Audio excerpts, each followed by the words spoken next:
This is one of three statues immortalizing a tribal chief, a Taino tribal chief named Hatui.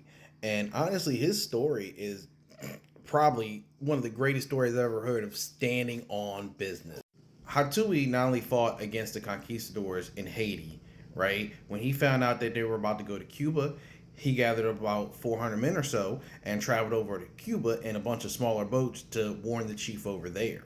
And even though the chief there didn't quite, you know, stand up and do what he was supposed to do, he said, "Nah, I got this. When they come here, we gonna fight them here too."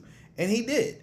And he had basically a few battles that he won and was able to hold them off until a large number of troops got there, and where he eventually fell due to overwhelming numbers. Now, the part of the story that makes this man a living legend is after he had been beaten, he was tied to the stake and faced execution when the Spanish Inquisition essentially said, let's give this man a chance to save his life and possibly his soul by converting over to Christianity. So while he was tied to the stake, they looked at him and asked him to renounce his religion and faith and become under their rule and convert to Christianity.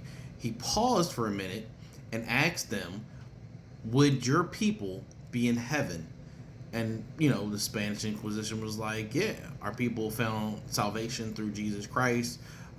We are saved. You know what I mean? Like, we would be in heaven, so would you. This would save your soul. He said, no. Hatui said, no. I don't want no parts of that. I don't want to be in heaven with you guys. I'd rather go to hell.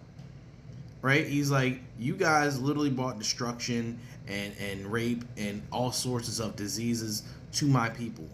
Why would I want to be there with you? Right? And before someone says, how do you know this? Because the Spanish wrote about it. They wrote his last words. You know what I mean? They wrote what was happening. This was an essentially a court record of what was happening and what was being said. Like I said, they write down all their terrible deeds. They think it's great at the time. And with that being said, they burned this man at the stake until he was, no longer with us. And literally, because he stood on business, there are now three statues immortalizing him on three different islands. And, rightfully so. I think we could all learn a lesson from him about standing on business.